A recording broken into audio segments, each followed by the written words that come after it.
All right, so it is a day that we knew we would be discussing after the Georgia Southern game, and that was the day that Nebraska would announce who the next head football coach is. We have arrived on that day. It's Nick Handley, it's Austin Oerman. A lot to get to in this rapid reaction to the hiring of Matt RHULE. That's right, Matt RHULE, a guy that I think the last time, Austin, we talked to our audience, we thought that potential hire was maybe a little bit more far-fetched because it sounded like, based on reports, that he had turned the job down, depending on who you're listening to. But we got a lot. We got to set the stage here. So the news was officially announced earlier today. I was coming back from Chicago for Thanksgiving, and by the way, we hope everybody, including yourself, Austin, had a great Thanksgiving, great holiday. Did. And how Thank could you you. not after yesterday too? That was the perfect way to cap it, or get the weekend started, however you want to look at it. Yeah, Iowa's not going to the Big Ten championship game, are they? Nope, Purdue found a way to get it done. So How'd that they, happen? thanks Nebraska, but that's on Purdue to send Nebraska some flowers or something. And good on Nebraska for still being nice after the stunt Purdue baseball called. We're just better people here in Nebraska, plain and simple. Yeah. I hope Will Bolt says, "Hey, that's it. That's an IOU right there." So, yeah, we're going to take the high road on that one. So, we can comment on that a little bit later on here too. But what an exciting Friday! So the weekend itself for Nebraska fans, I think, got off to I don't think it got off to an incredible start. You and I were texting during the game too, as we were saying, like, I mean, you can't win this thing easily, right? I mean, you're up 17-0. I thought, gosh, given this Iowa offense, that might be all Nebraska needs to win this game. And yet it was painful to the very end, but Nebraska gets it done. So that was exciting. And then we knew that in a matter of probably hours, and we knew going into the game yesterday, there was the Chris Lowe reports. We were starting to get a lot of different media outlets and a little bit more of their reputable sourcing that a deal was close to being finalized between Nebraska and Matt RHULE. So we were kind of keeping that in the back of our mind while Nebraska's playing Iowa, not knowing what to expect. And Nebraska gets the win. Then less than 24 hours, we find out that Nebraska has indeed finalized an 8-year contract with Matt RHULE. But my goodness, I mean, there's a lot to unpack here. And so I would start out with this. One of the reasons that Matt RHULE, Austin, was on my list, your list, a lot of people's either top 5 when we talked about our power rankings. We've been doing this for months, so we've all 2.5 to be exact. Right, we've been very creative on how we would go about the ideal fit for Nebraska, and we always said there was probably more than 3 or 4, heck, maybe even 5 candidates. That if that email that we got earlier today confirming the next head coach could have been one of a few that I think you could have pointed to and said, yeah, this makes sense. You know, you can see a history, you can see a track record with this individual that would lead you to believe that it could work in Nebraska. But I want to go back to when Matt RHULE became available. And remember, we were talking, and not just you and I, but other people were mentioning Matt RHULE, given the shaky ground he was on in Carolina in the NFL. And so we knew that if it wasn't mid-season, it could very well be by the end of the season that Matt RHULE could be available. The problem was Nebraska couldn't wait that long. They couldn't wait till Black Monday when the NFL regular season wraps up early January. They needed to act on this. You've got a NIL, I'm sorry, not NIL, but you got a transfer portal period beginning here in the December month. You've then got the early signing period as well. So you needed to get a face in front of all the potential recruits, the potential recruits from the transfer portal, all of that. You needed to know the direction you're going to go. In a way, it was kind of a gift that Carolina decided to move on from Matt RHULE early in the process. So Trev Alberts was able to set his sights on Matt RHULE. But before he was being mentioned, or before he became officially available, he was being mentioned. Once he became available, I think, Austin, that's where we started to talk about why Matt RHULE could very well be a good fit. And I want to preface everything I'm about to say and that we're about to talk about on this podcast is potential. And there's a lot of boxes that are checked. But as we learned with the last head coach, there is absolutely no such thing as a sure thing. You just don't know. Certain coaches that have had, volumes of success, many years of success, or short sample size like Scott Frost, you take them out of that area or that place where they were having success and you put them in a different place It's not just Nebraska, it's other schools too. Sometimes it doesn't always work out. And I think we should all be very aware of that. Now, having said that, I will start with this, Austin. It is Matt RHULE's, and we'll get to the program building thing in a bit. His expertise when it comes to the lines of scrimmage. He's got experience as both an offensive line coach and a defensive line coach. But more than anything, he understands how important that part of a football program is. It's a situation where you want to see them sort of take the defensive line, offensive line, build those out, and work their way out in all the other areas. This is a great place to start, in my opinion. And that was one of the things I really liked about Matt RHULE, first and foremost. Absolutely. And why did you like that about him? Because he comes from a Big Ten background as well, where he learned the importance of that in playing at Penn State, in coaching in that area, regardless of the style of offense that Nebraska is going to run. I mean, we've seen power run, we've seen option, we've seen quarterback run, we've seen more spread concepts. Regardless of the style you're running, it has to start on the offensive line when you have the ball. And on the defensive line, why was it that Nebraska ended up losing games, especially late this season? You know, you're up on Illinois, yeah, just a field goal, but they gash you in the second half on the ground. Minnesota doesn't stray from its identity of running the ball, so they're able to come back from down 10. Michigan runs all over you. And then Wisconsin, again, sticks to their identity. You only get up 2 possessions. They keep running the ball with Malusi and with Allen. You're not able to stop them. They end up draining enough time off the clock to get in position to score late, and that's that. We saw the benefit of a good defensive line just yesterday for Nebraska against Iowa. We saw Garrett Nelson. We saw Caleb Tanner make impact plays.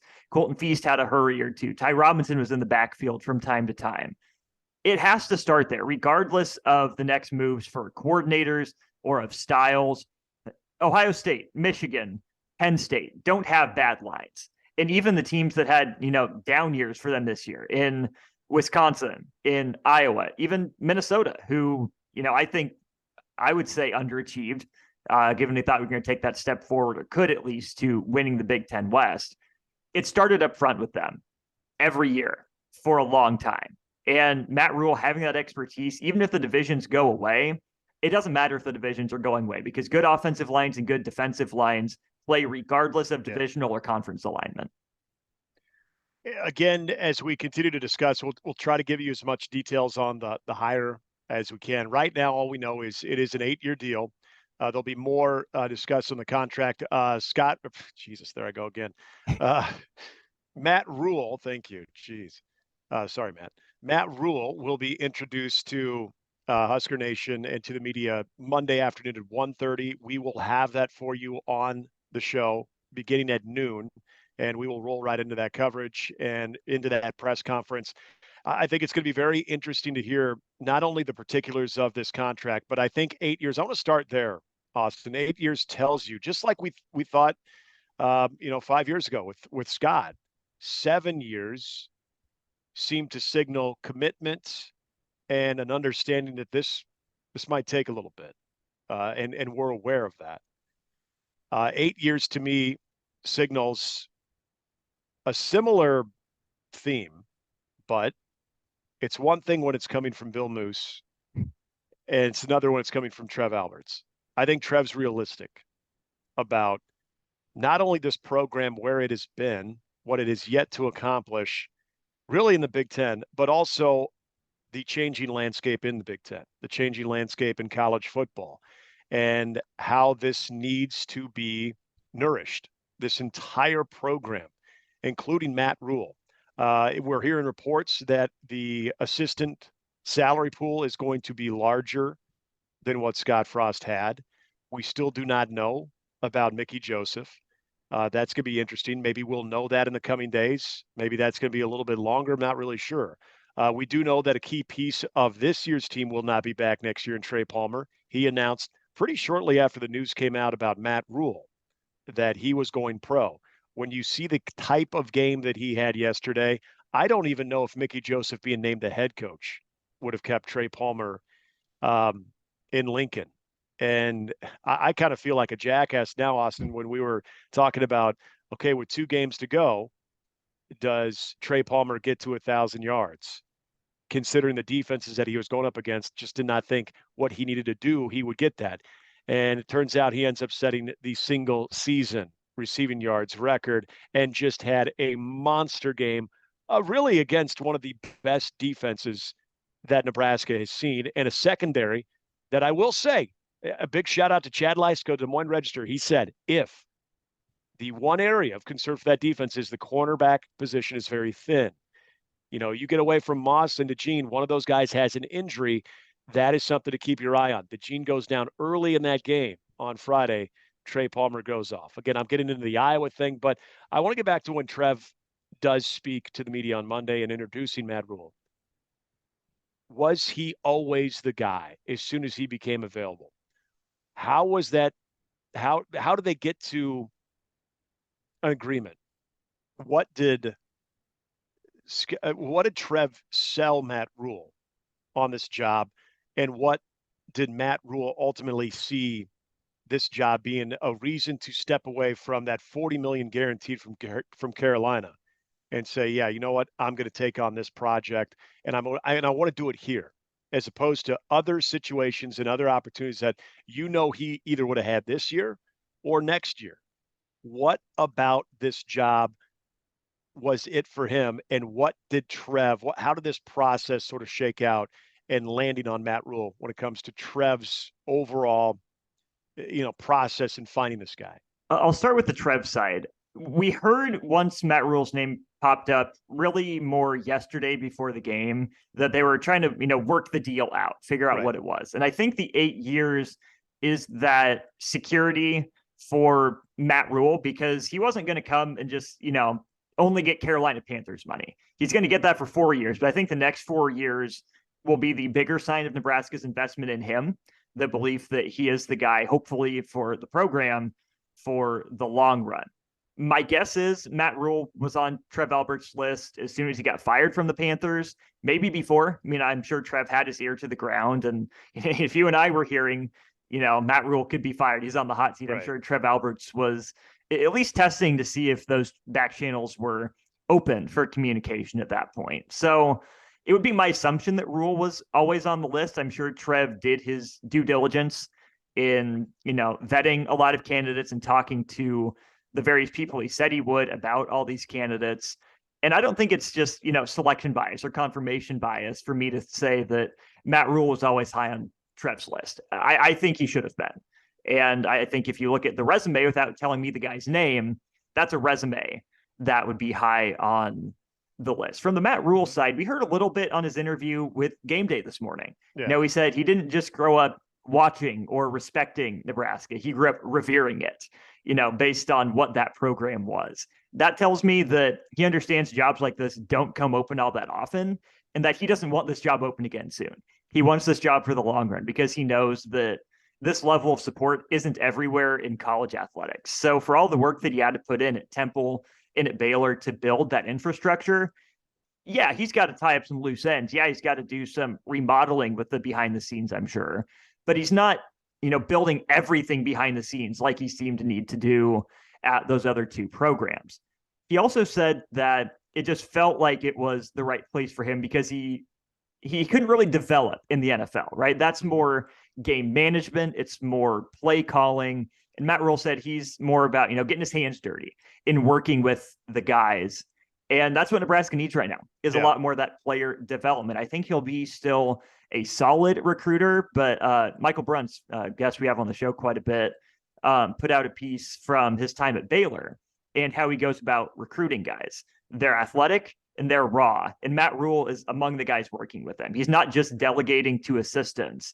And that's a little bit of a departure from the CEO role that Trev Alberts wanted Scott Frost to play. And that had it been Mickey Joseph, he probably would have played outside of the receiver position. So for Matt RHULE, given the type of recruiting he'll need to do at Nebraska, I think it's a great fit for him as a coach for his style, for what this program needs. And I think he saw that too.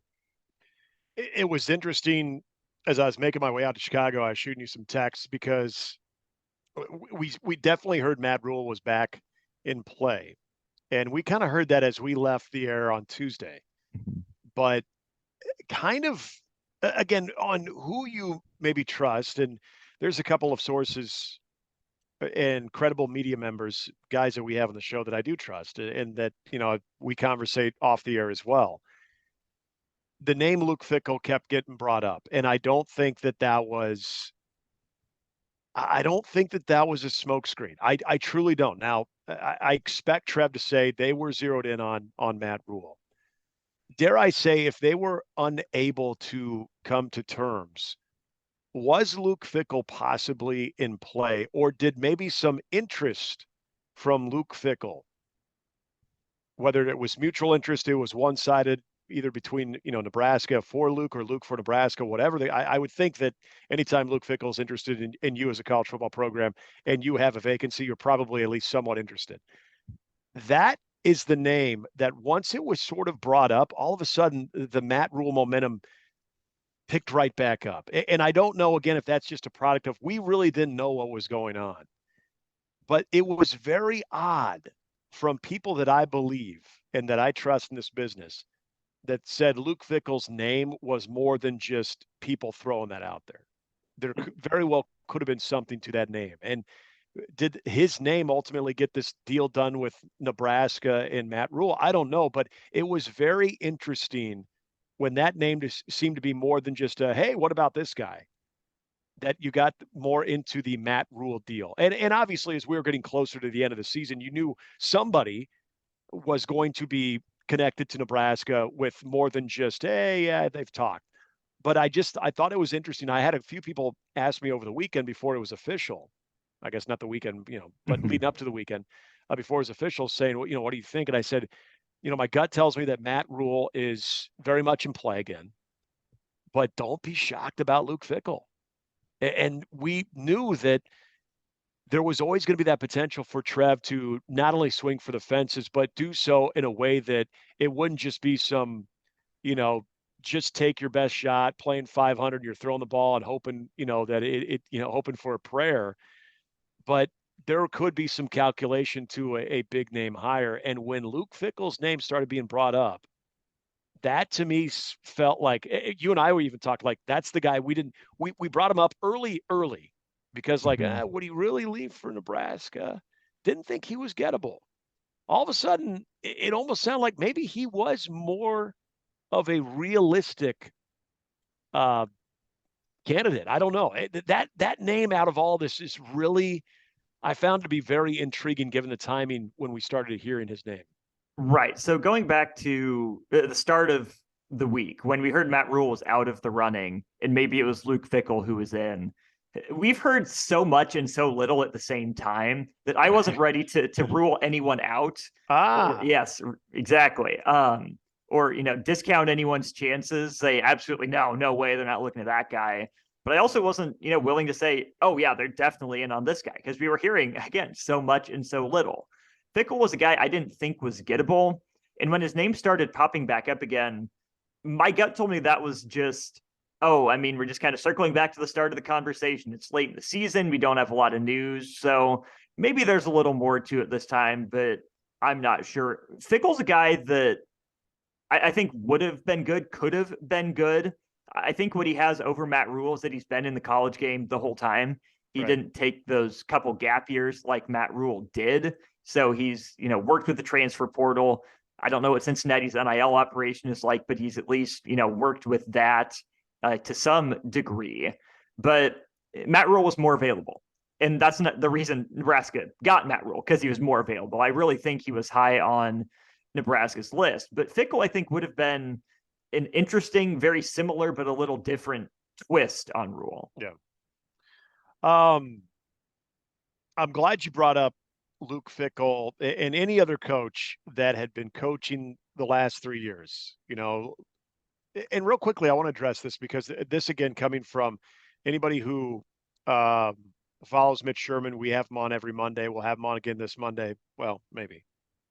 I don't know. We'll see what time looks like because of the press conference. But he had mentioned when Leipold got his deal, his extension with Kansas, that there were kind of two schools of thought. One is Kansas felt that Nebraska was really closing in on him, and they needed to put their best foot forward.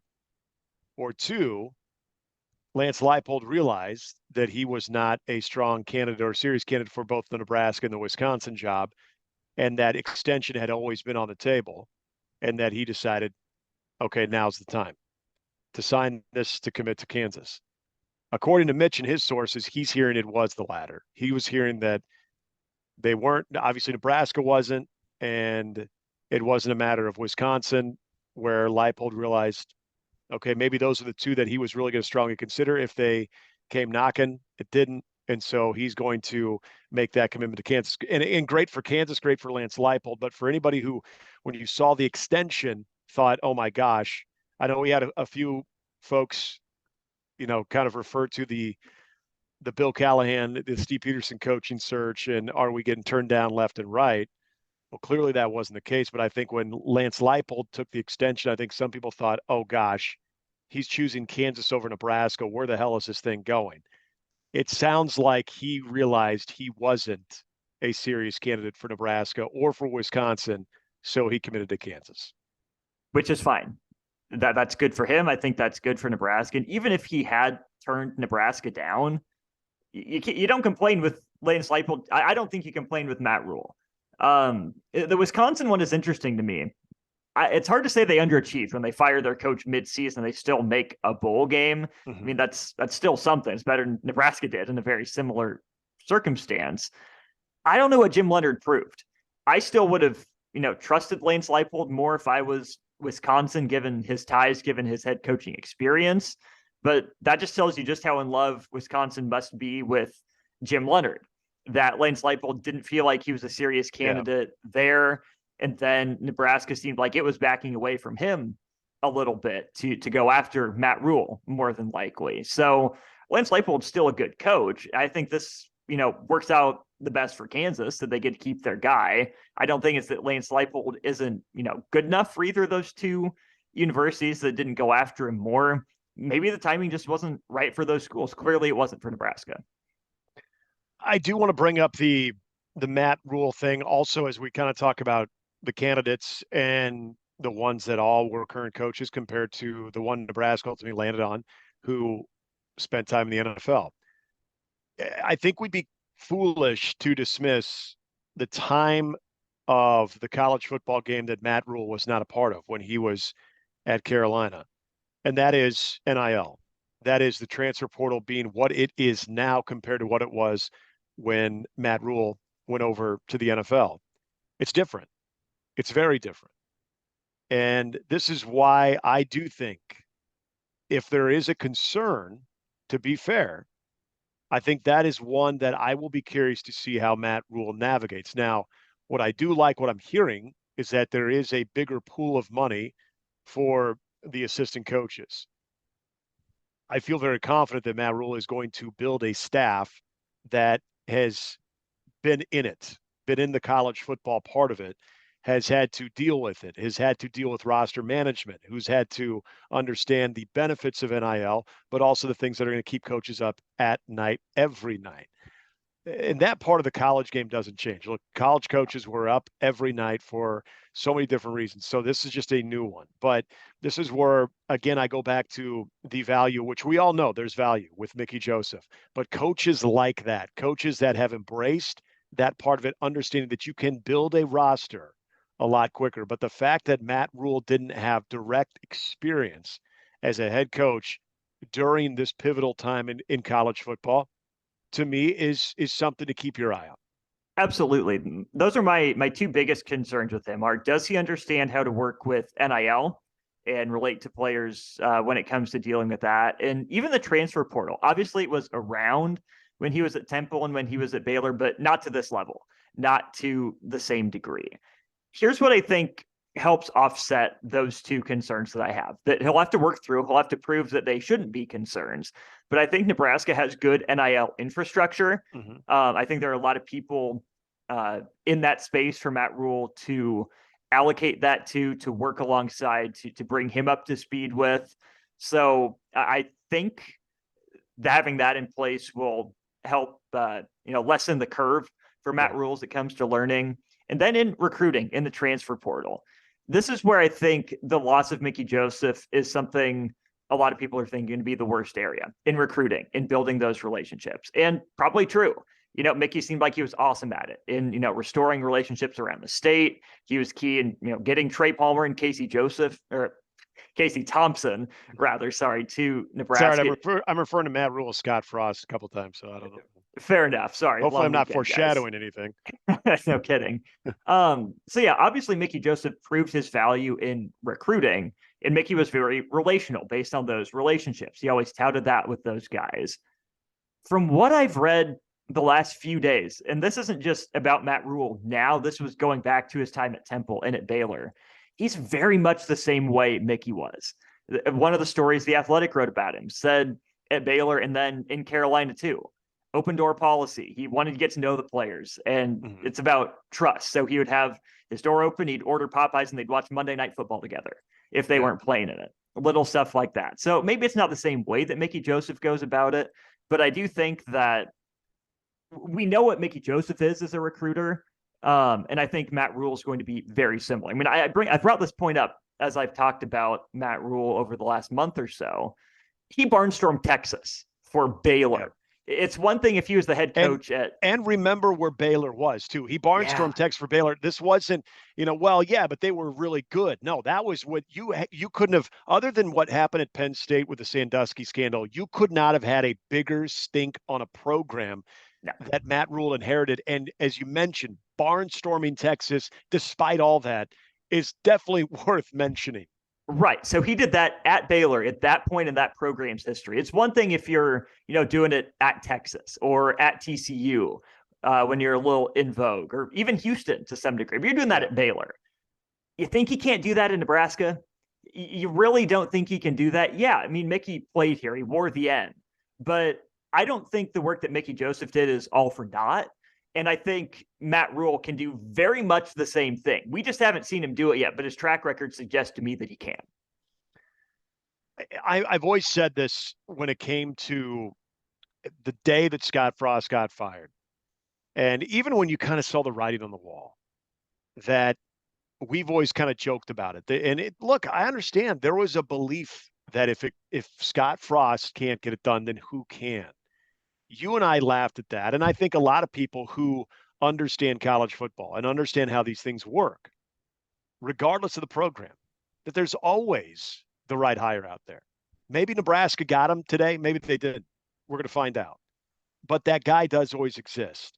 You just have to do everything in your power to find that guy. And eventually it will click. The thing that I always thought, and I think people are a little bit more open to it now, having seen what happened with Scott Frost, is it's probably better to get the outsider perspective, the fresh view on it. Here's what I saw you guys. It's kind of like a consultant. Mm-hmm. You're so wrapped up in the day-to-day, it's hard for you to step outside of your company and look at the things that maybe are not going well. That's why you bring in consultants. You get a fresh perspective. You get an outsider's view, and they are more than likely seeing something that you weren't. That's why I always felt it was important for Nebraska. If it didn't work with Scott Frost, that whole question of, well, then who? Well, it needs to be an outsider. I always thought that. I always use the Iowa State example to a smaller degree of, do you think that they all knew that they're going to find this guy named Matt Campbell? And I get it. This year is not a good example for Iowa State. But what he was able to do in a turnaround, named Big 12 Coach of the Year 3 times during his stint, do you think Iowa State fans knew that, well, that was the guy that was going to come in after Paul Rhodes, an Iowa guy, No. But he came in, he kicked ass, and he was able to make his mark. I've always felt that if you can find that guy, not only can you have success probably quicker than the, Nebraska guy or the Penn State guy or the Michigan guy or whatever, but you can probably sustain it because they understand that they are outsiders. They understand there is a little bit more of a challenge that comes with that he and his staff, depending on who he keeps from this old staff and, who he doesn't, that it's going to be a staff that, first of all, people are going to be very watchful of. People are going to be skeptical of. But people are also going to eventually turn around if you get the job done. And they will, as he said, he revered Nebraska, they will revere you. And you will be the guy that is the answer to that question of, well, not Scott Frost, then who? Austin. And I think Trev knew that. No matter what Mickey did, I think unless he ran the table and basically forced Trev to hire him as the head coach, which you and I both knew was virtually impossible. Mm-hmm. I think Trev saw it the same way. I think Trev, being an insider, being a Husker himself, understood the value of outsider perspective, of a football guy, a college and a pro guy.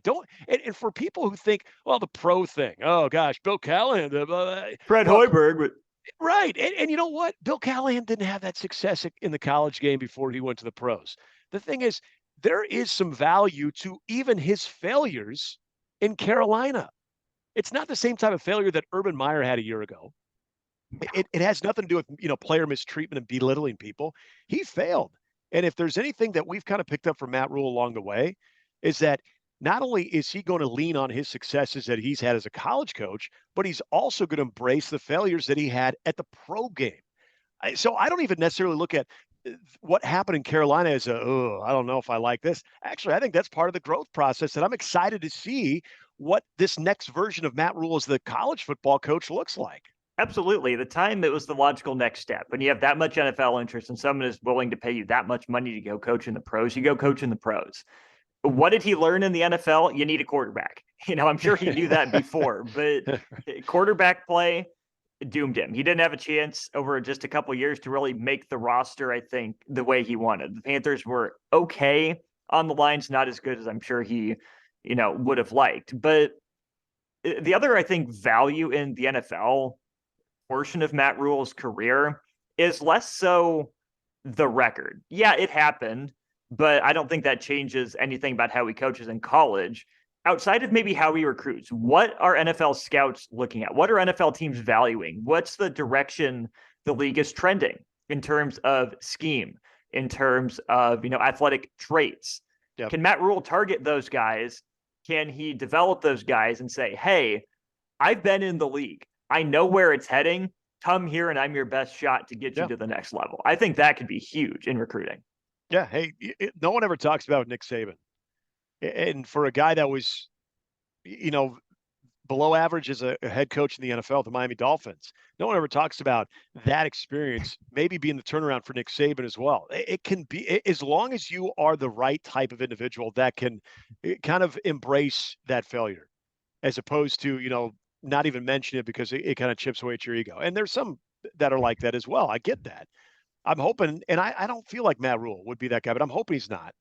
The other thing I do want to bring up with the short time we have, and again, we're going to have plenty more on this on Monday with our full Big Red breakdown, head coaching, new coach edition of that one. And we will, trust me. Well, you know what? Just while I'm thinking of it, this tastes a lot better because of the W. And this is because of my trip in Chicago. Shouts to Revolution Brewing. This is the anti-hero.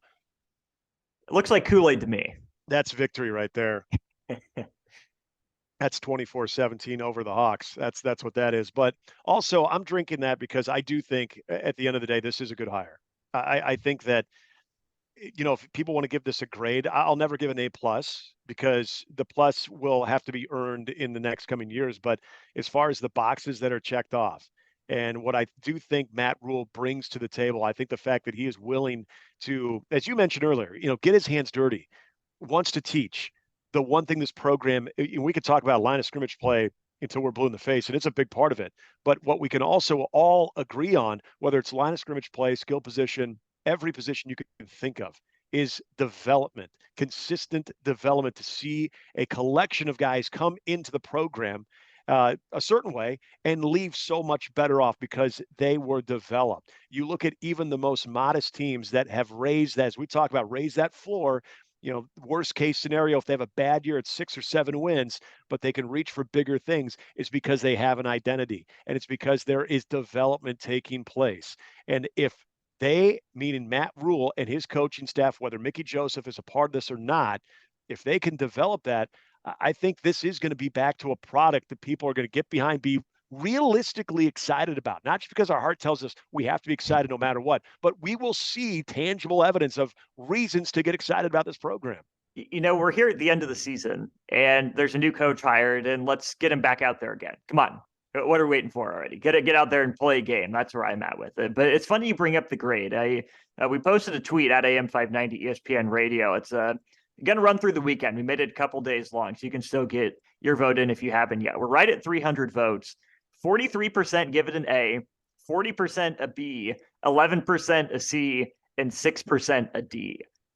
The comments underneath it are, they said B, and then someone said 8 years. They were questioning that, which we'll get into. The Facebook comments were super negative. Oh, let's go. Another 4-8 season on deck. Woohoo. He's around for 2 years max. What a disappointing hire. I'm with you. So sad we have to buy a coach rather than one with desire to succeed. What? I don't think Matt RHULE has a desire to succeed. That's why he got back into coaching. If he was just going to be bought, he's going to go sit on his couch, get all the money, and then maybe get broadcaster money. A lot of those people, I hate to say it, because again, I don't want to make it sound like I'm anti-Mickey. I'm pro-Mickey to be on this staff. I am absolutely 100%. But a lot of those people are right. And I think a lot of the negative comments are people that were, ride or die with Mickey. It's got to be Mickey or nobody else. Like, shut the program down if it's not Mickey. Folks, come on. You have to give and have to be excited about an outsider's perspective. We saw what the insiders guy looked like. And hey, I was right there with everybody else. I thought that was as sure of a thing as possible. And I'm not trying to sell you that Matt RHULE is a sure thing, but Matt RHULE checks a lot of boxes that I'm excited to see what he can do in the next couple of years when it comes to developing and trying to establish an identity with this football program. Absolutely. I give the hire an A, and here's why. Matt RHULE checks a lot of boxes. He does. Developer, program builder, Big Ten experience, head coach experience.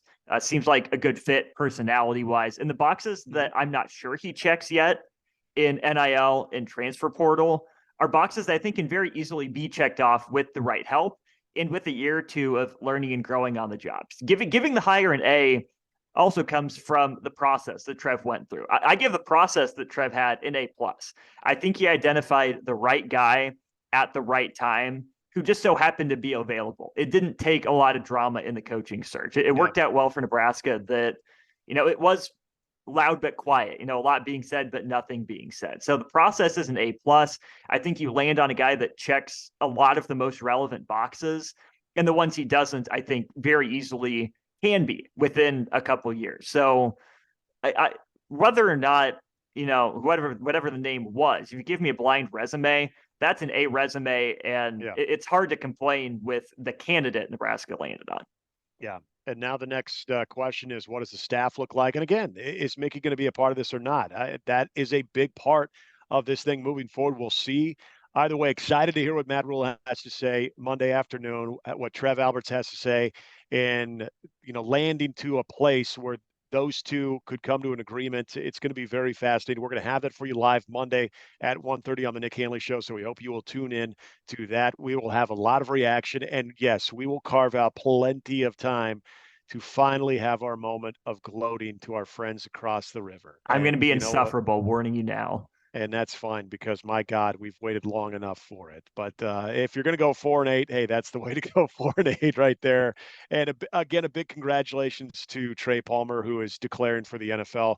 What a hell of a year that he had, even if it was for 1 year. And also a big tip of the cap to the coaching staff, Mickey Joseph and the entire crew, whoever may remain. For the most of them, that'll be moving on. I'm sure those guys are going to land on their feet, but some really good stuff there in very uncertain times. I thought that was great to see. Absolutely. See him hit him with 3 letters, GB and R. That's right. All right, man. Well, we'll do this on Monday. I appreciate you all listening, checking this thing out. And then Monday, we come right at you at noon with plenty more reaction. Matt RHULE, the new head coach for Nebraska, and the Nebraska victory over Iowa. That's all coming your way Monday at AM 590. Have a good night.